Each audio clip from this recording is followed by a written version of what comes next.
rambles. Give me a hashtag live if you're watching live. Give me a hashtag replay if you're catching me in replay. Tonight's session is all about the 3 most powerful secrets for permanent fat loss in your 40s.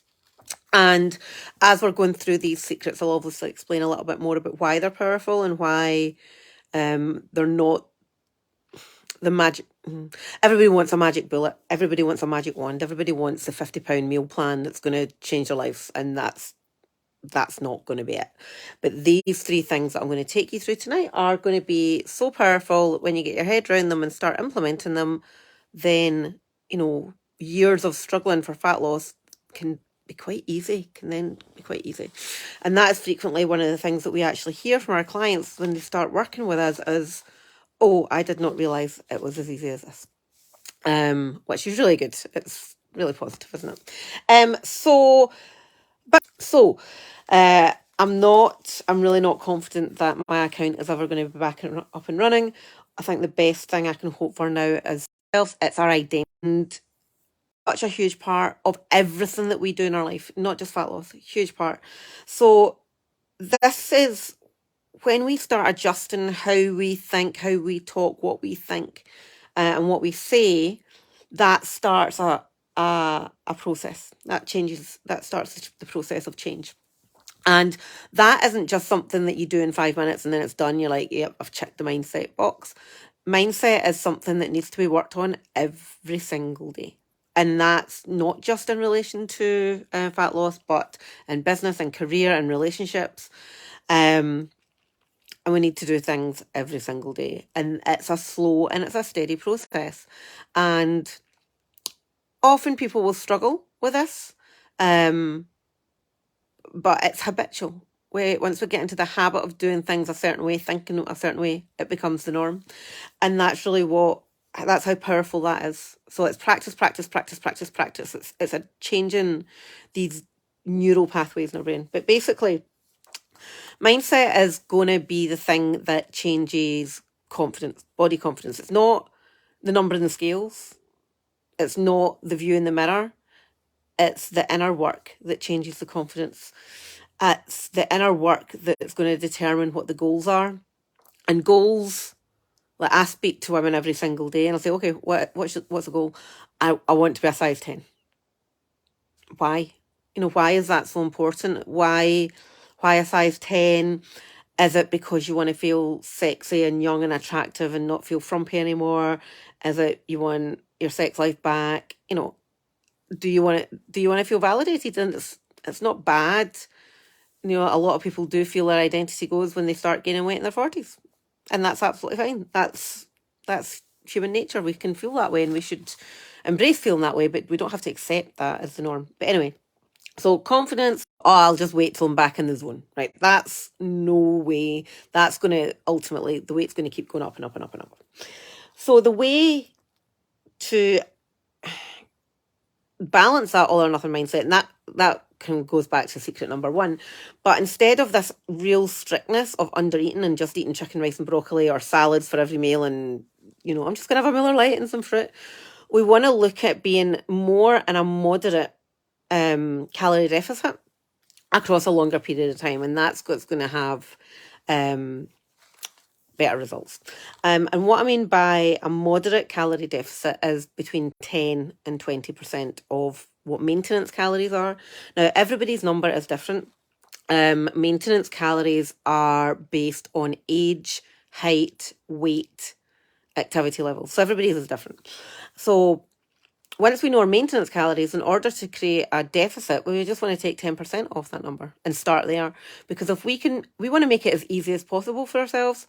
So, and that means not being a martyr. So if you work out that your maintenance calories are 1800, say, oh God, this is going to be quite hard to do the maths, isn't it? 1800. So most people would then go, right, I'm on a really strict diet, and they'll maybe eat 1200 calories a day, but they'll only do that for 4 weeks, or they'll only do it for 4 days, and then they're hungry, they give in to cravings, etc. But what we should be doing instead is what is 10% out off of 1800? 1620-ish. I don't know. Sarah Parkin, you're a banker, you know money, is that right? Numbers even. So yeah, but if we can do that 1620 calories, give or take, for 4 months, then we're going to see much better success, and we're not going to be depriving ourselves. We're not going to be living on salad leaves and mung beans and rice cakes and really boring food. We're not going to be walking past Marks and Spencers and drilling at the pastries, because they're part and parcel of what we're eating. We can build that in. We can build in a croissant to a 1620 calories a day, easy. But we can't on an 800 calorie day, because quite frankly, that's probably, you'd eat that and you're done. I don't know how many calories in a croissant, maybe about 300. So the key, because if we can't sustain it, we can't be consistent, then it's never going to work long term, and it has to be a lifestyle. And then when you have it as a lifestyle, it's easy because you're just doing your normal stuff. You're not depriving yourself of social events. You're not getting fear of missing out. You're not getting being the boring bastard when everybody's out there tucking into amazing foods. You're sitting going, "Oh, I'll just have the garden salad." Motion is lotion. Our muscles need movement. Our tendons and ligaments all need movement to keep healthy. So if you're not using your body, it's not going to serve you as you're getting older.